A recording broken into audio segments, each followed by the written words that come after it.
حضرت خزیمہ انصاری رضی اللہ تعالیٰ عنہ ایک صحابی رسول ہیں. حضرت خزیمہ کا نام دنیا جانتی ہے، بڑے مشہور صحابی رسول ہیں. عزیزان ملت اسلامیہ، حضرت خزیمہ کون ہیں ذرا تھوڑا سا تعارف بس چند جملوں میں کرا دوں. پہلے تو یہ سمجھیے، ایک روایت حدیث پاک میں آتا ہے نبی کریم صلی اللہ تعالی علیہ وسلم کسی کام سے مدینہ طیبہ سے تھوڑی سی دوری پر شہر سے باہر گئے. آپ نے دیکھا کہ ایک یہودی پر بہت خوبصورت گھوڑا ہے یا اونٹ ہے. دو روایتیں آتی ہیں، ایک میں اونٹ آتا ہے ایک میں گھوڑا آتا ہے. تو جاتے ہیں، سرکار وہ گھوڑا یا اونٹ سرکار کو پسند آ گیا. یہودی سے پوچھا، اے یہودی کیا تم اس گھوڑے کو بیچنا چاہتے ہو؟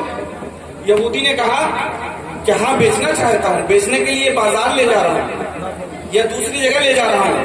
تو کہا کتنی قیمت؟ کہا اتنے مانگتا ہوں.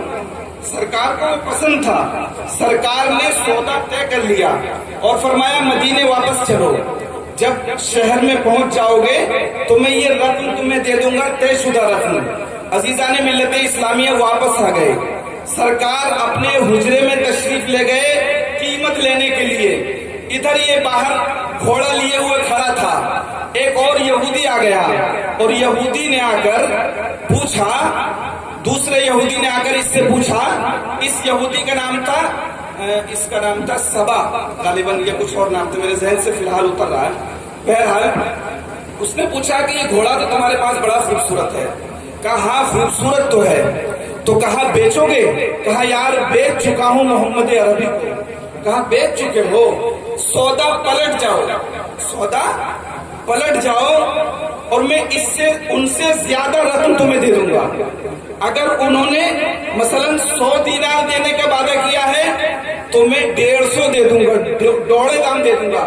تم اپنے سودے سے مکر جاؤ. اس سے دو فائدے ہوں گے، ایک تو یہ ہے کہ ان کے دل کو دکھانے کا موقع مل جائے گا، اور دوسری بات یہ ہے کہ انہیں جھوٹا قرار دینے کے لیے ہمیں ایک شوشہ مل جائے گا. عزیزان ملت اسلامیہ، سرکار جب باہر تشریف لائے تو اس نے سرکار ابھی کچھ بول نہیں پائے تھے کہ اتنے میں یہودی پہلے ہی سے بول پڑتا ہے.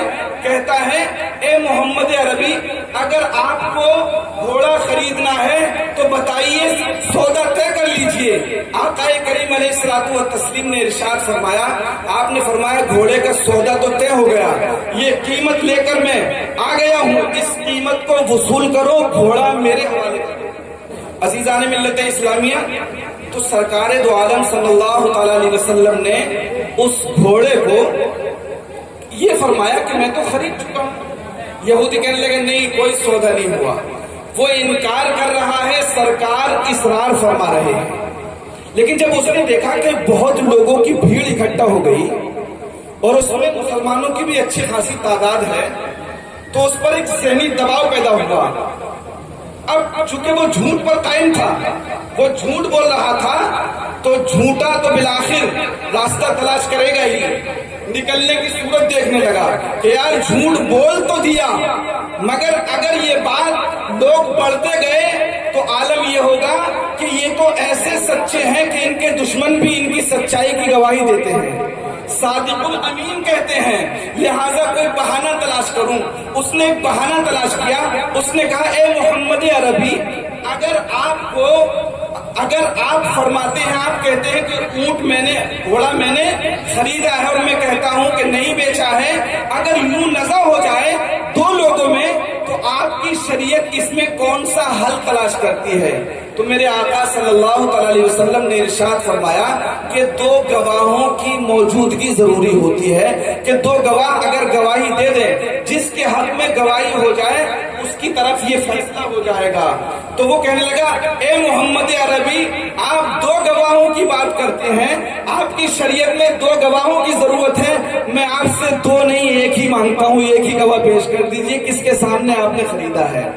سمجھ میں آ رہی ہے بات؟ آقا کریم علیہ الصلوۃ والتسلیم ابھی کچھ بولتے کہ اس سے پہلے حضرت خزیمہ انصاری رضی اللہ تعالیٰ عنہ کو جوش محبت آ گیا، اور حضرت خزیمہ انصاری رضی اللہ تعالیٰ عنہ فرمانے لگے یا رسول اللہ، یہ گھوڑا یا یہ اونٹ آپ نے خریدا ہے اور یہ یہودی نے بیچا ہے، یہ جھوٹ بول رہا ہے۔ تو آقا کریم علیہ الصلوۃ والتسلیم کے سامنے اس کو گواہ مل گیا تھا، اس کو پیسے لے کے نکلنے کا موقع مل گیا، مگر ہمارے آقا و مولا تاجدار ختم نبوت، صادق الوعد الامین، پیارے پیغمبر جن کو اللہ تبارک و تعالیٰ نے محتاج نہیں بلکہ شریعت میں بھی مختار بنا کے بھیجا ہے، ان کا عالم یہ ہے اگر وہ رخ بدلے تو قبلہ بدل جائے، اگر وہ ہاں کہہ دے تو فرضیت ثابت ہو جائے، اگر وہ منع کر دے تو حرمت لازم ہو جائے، ان کا منشا خدا کی مرضی کہلائے۔ ادب اتنا کہ ان کی آواز پر آواز کا بلند کرنا غضب الہی کا باعث بن جائے، اگر وہ دست اقدس پھیر دے تو سیاہ چہرہ جمال یوسفی کا آئینہ دار بن جائے۔